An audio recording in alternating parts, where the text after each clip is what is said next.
प्रभु तेरी वाणी जीवन की रोटी, नैनों की ज्योति अंधेरा मिटाती।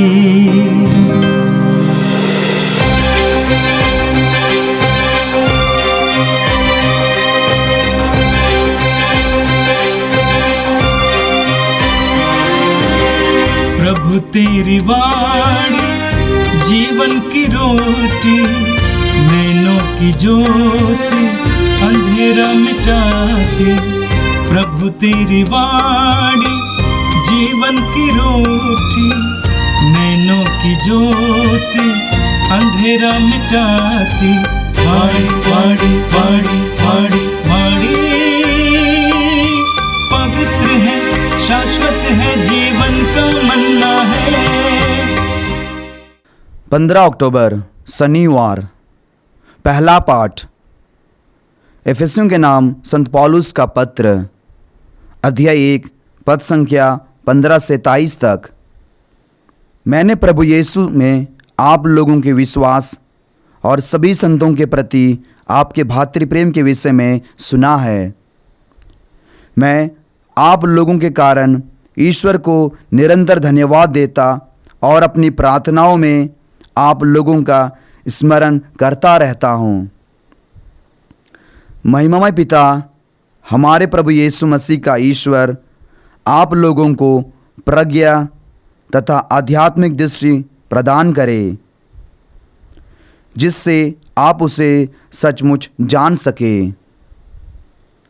वह आप लोगों के मन की आँखों को ज्योति प्रदान करे, जिससे आप यह देख सके कि उसके द्वारा बुलाए जाने के कारण आप लोगों की आशा कितनी महान है, और संतों के साथ आप लोगों को जो विरासत मिली है वह कितनी वैभवपूर्ण तथा महिमामय है, और हम विश्वासियों के कल्याण के लिए सक्रिय रहने वाले ईश्वर का सामर्थ्य कितना अपार है।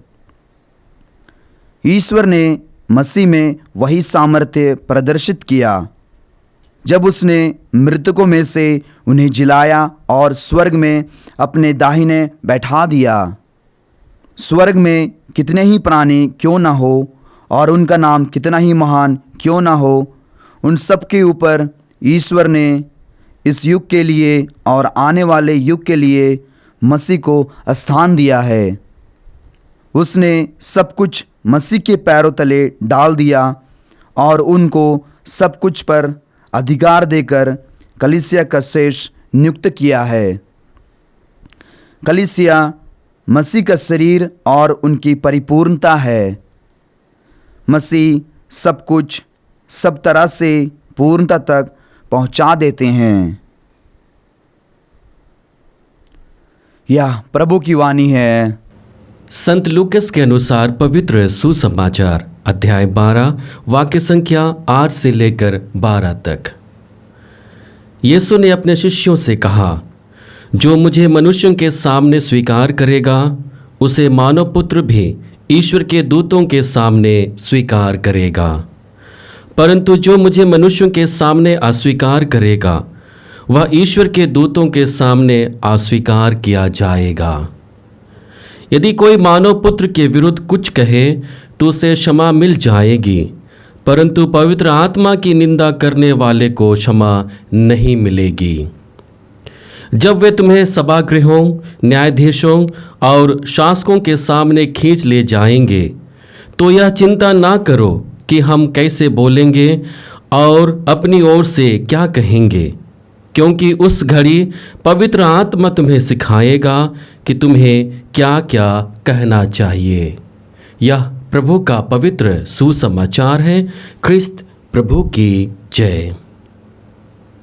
यीशु में मेरे प्रिय भाई और बहनों, आज के दोनों पाठ हमारे जीवन में ईश्वरीय प्रभाव को देखने, समझने और उस पर मनन चिंतन करने के लिए एक सुनहरा अवसर देता है। आज का पहला पाठ इफिसियों के नाम संत पौलुस के पत्र से लिया गया है। इस पत्र में हम लोग देखते हैं कि संत पौलुस प्रार्थना और अपने प्रेम को लोगों के लिए बहुत सुंदर से अभिव्यक्त करते हैं। हम देखते हैं कि संत पौलुस लोगों के प्रेम में जीवन के लिए उन्हें धन्यवाद देते हैं और साथ ही साथ उनके अच्छे जीवन के लिए, अच्छे जीवन शैली के लिए वह ईश्वर से प्रार्थना करते हैं। हम देखते हैं कि संत पौलुस सबसे पहले उनके भातृ प्रेम के लिए उन्हें धन्यवाद देता है और कहता है, मैं प्रभु यीशु में आप लोगों के विश्वास और सभी संतों के प्रति आपके भातृ प्रेम के विषय में सुना है। मैं आप लोगों के कारण ईश्वर को निरंतर धन्यवाद देता और अपनी प्रार्थनाओं में आप लोगों का स्मरण करता हूँ। यहाँ पर संत पौलुस के प्रेम और प्रार्थना की बहुत ही सुंदर अभिव्यक्ति प्रस्तुत की गई है। वह लोगों के जीवन के लिए ईश्वर को धन्यवाद देता है और उनके लिए प्रार्थना करते हुए ईश्वर से 3 कृपाएं मांगता है। पहली कृपा है, ईश्वर उन्हें प्रज्ञा तथा आध्यात्मिक दृष्टि का वरदान दे और कहता है, महिमामय पिता, हमारे प्रभु यीशु मसीह का ईश्वर आप लोगों को प्रज्ञा तथा आध्यात्मिक दृष्टि प्रदान करे जिससे आप उसे सचमुच जान सकें। यह आध्यात्मिक प्रज्ञा और दृष्टि क्यों? क्योंकि वे लोग ईश्वर को दिन प्रतिदिन अधिक से अधिक जान सके, पहचान सकें। अपने जीवन में होने वाले कार्यों के द्वारा वे ईश्वर की महिमा को देख सकें, ईश्वर की महिमा को प्रकट होने दें और यही कृपा वह ईश्वर से मांगता है। दूसरी प्रार्थना करता है कि उन्हें आशा का महान वरदान मिले। आशापूर्ण जीवन जीने के लिए उन्हें एक महान वरदान मिले, इसके लिए वह प्रभु से कृपा मांगता है। हम वचन में पढ़ते हैं, वह आप लोगों के मन की आंखों को ज्योति प्रदान करे जिससे आप यह देख सके कि उसके द्वारा बुलाए जाने के कारण आप लोगों की आशा कितनी महान है। यहाँ पर संत पौलुस ईश्वर से प्रार्थना करता है कि उनके जीवन में, उनके आंखों में वह ज्योति दे दे ताकि वे लोग जिस जीवन को बुलाए गए हैं जीने के लिए, उसमें आशा है, उस चीज़ को देख सके और उसकी महानता को अपने जीवन में अनुभव कर सके। संत पौलुस कहना चाहते हैं कि जब तुम बुलाए गए हो ईश्वरीय जीवन जीने के लिए, तुम्हारा जीवन आशापूर्ण है और उसी आशा को अपने जीवन में लगातार देखने की ज़रूरत है और इसे देखने के लिए ईश्वर की कृपा की आवश्यकता है। और तीसरा सबसे महत्वपूर्ण कृपा वह ईश्वर से मांगता है और कहता है कि ईश्वरीय सामर्थ्य के लिए वह प्रार्थना करता है। तीसरा सबसे महत्वपूर्ण कृपा ईश्वरीय सामर्थ्य के लिए प्रार्थना करता है, क्योंकि वह जानता है कि ईश्वर की सामर्थ्य कल्याणकारी है और इसलिए वह वचन में कहता है, वह कितनी वैभवपूर्ण तथा महिमामय है। हम विश्वासियों के कल्याण के लिए सक्रिय रहने वाले ईश्वर का सामर्थ्य कितना अपार है। उसी सामर्थ्यपूर्ण जीवन जीने के लिए, ईश्वर के सामर्थ्य को अपने जीवन में अनुभव करने के लिए वह ईश्वर की कृपा की दुहाई देता है ताकि लोग समझ सकें कि जिस बुलाहट को वे लोग विश्वास के साथ जी रहे हैं, भातृ प्रेम के साथ जी रहे हैं, उस विश्वास को वे लोग लगातार बनाए रखें और इसी विश्वासी जीवन के द्वारा वे लोग ऐसे विरासत को प्राप्त करेंगे जिसे ईश्वर ने हमें अपने पुत्र प्रभु यीशु ख्रीस्त के जीवन के द्वारा दिया हुआ है। तो उसी विरासत को प्राप्त करने के लिए, उसी परिपूर्णता को प्राप्त करने के लिए उन्हें लगातार अपने जीवन में ईश्वरीय अनुभव को, ईश्वरीय कृपा को लगातार महसूस करने की आवश्यकता है। और अंत में संत पौलुस कहेंगे, कलीसिया मसीह का शरीर और उसकी परिपूर्णता है। मसीह सब कुछ सब तरह से पूर्णता तक पहुंचा देते हैं, क्योंकि जो हमारा जीवन है वो ईश्वरीय कृपा पर निहित जीवन है। और जब हम उस आशा को, उस विश्वास को, उस सामर्थ्य को अपने जीवन में प्रकट होने देते हैं तो स्वतः ही हमारा जीवन परिपूर्णता की ओर आगे बढ़ता जाता है, क्योंकि हम उन्हीं जीवन के द्वारा मसीह के शरीर के भागी बनते हैं और मसीह में इतना सामर्थ्य है कि हम सभी को और सब कुछ को परिपूर्णता तक पहुंचा सकता है। आज का सुसमाचार संत लूकस रचित सुसमाचार से लिया गया है, जहां पर प्रभु यीशु ईश्वरीय प्रेम को अनुभव करने का हमें मार्ग बताते हैं, जिसे हम संभवतः अपने कठिन परिस्थिति में, दुख और संकट की परिस्थिति में अनुभव कर सकते हैं। आज के पाठ में हम देखते हैं कि प्रभु यीशु हमें चुनौती देते हैं और चुनौती देते हुए कहते हैं, जो मुझे मनुष्यों के सामने स्वीकार करेगा उसे मानव पुत्र भी ईश्वर के दूतों के सामने स्वीकार करेगा, परंतु जो मुझे मनुष्यों के सामने अस्वीकार करेगा वह ईश्वर के दूतों के सामने अस्वीकार करेगा। यदि कोई मानव पुत्र के विरुद्ध कुछ कहे तो उसे क्षमा मिल जाएगी, परंतु पवित्र आत्मा की निंदा करने वालों को क्षमा नहीं मिलेगी। यहाँ पर प्रभु यीशु किस तरह के पाप के विषय में कहते हैं जिसको करने के पश्चात हमको क्षमा नहीं मिलेगी। संभवतः यह बता पाना बहुत ही मुश्किल है। हम सामुएल के दूसरे ग्रंथ अध्याय 11 में पढ़ते हैं, जहाँ पर ईश्वर राजा दाऊद के घोर पापों को क्षमा करते हैं, उन्हें प्रायश्चित का अवसर देते हैं, प्रभु के प्रेम को अनुभव करने का एक और मौका देता है और वह प्रायश्चित करते हुए फिर से प्रभु के कृपा के पात्र बनता है। तो यहाँ पर प्रभु किस प्रकार के पाप के स्वभाव के बारे में कहते हैं जिससे करने पर हमें क्षमा नहीं मिलेगी।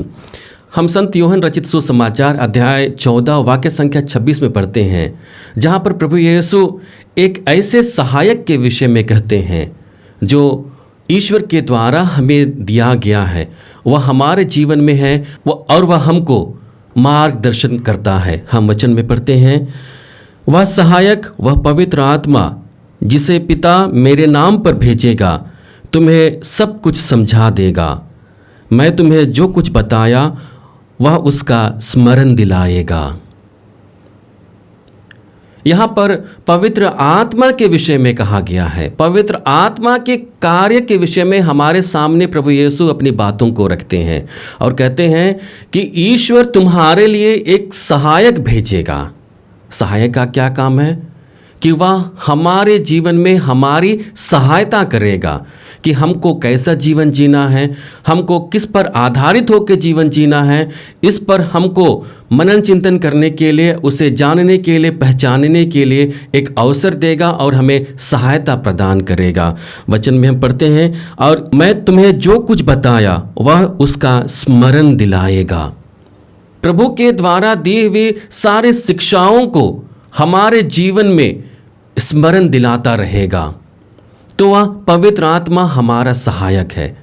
और जब भी हम कुछ गलत कार्य करते हैं, कुछ पाप करते हैं, कुछ ऐसे काम करते हैं जो ईश्वर की दृष्टि में बुरा है, तो हमारी अंतरात्मा से एक आवाज़ आती है, हमें आगाह करने वाली एक संदेश मिलता है कि तुम ईश्वर के हो, ईश्वर की ओर मुड़ो और ईश्वर के प्रेम में अपने जीवन को जियो।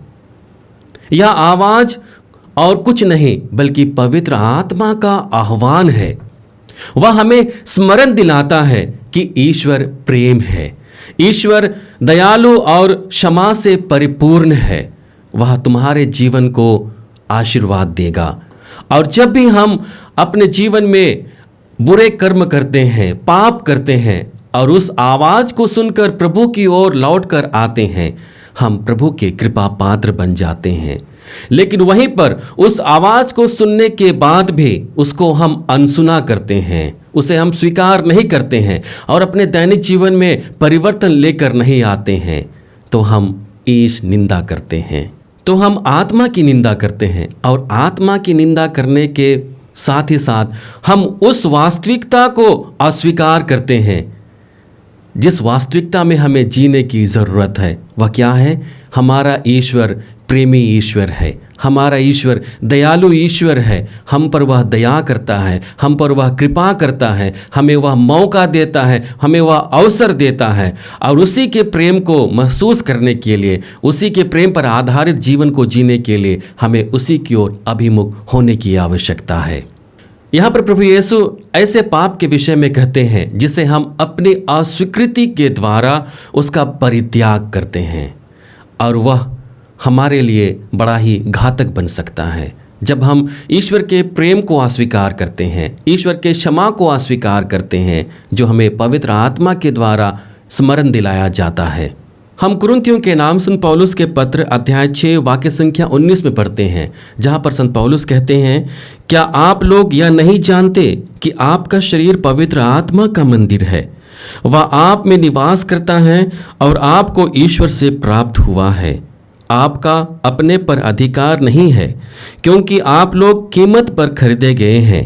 इसलिए आप लोग अपने शरीर में ईश्वर की महिमा प्रकट करें। संत पौलुस कहते हैं कि आपका शरीर पवित्र आत्मा का मंदिर है, और उस मंदिर को स्वच्छ बनाने के लिए, उस मंदिर को पवित्रता में बनाए रखने के लिए हमें पवित्र आत्मा का आह्वान को लगातार सुनना है, उसे अपने जीवन में अंगीकृत करना है, उसके अनुरूप अपने जीवन में परिवर्तन लेकर आना है और ईश्वरीय महिमा को अपने जीवन में प्रकट होने देना है।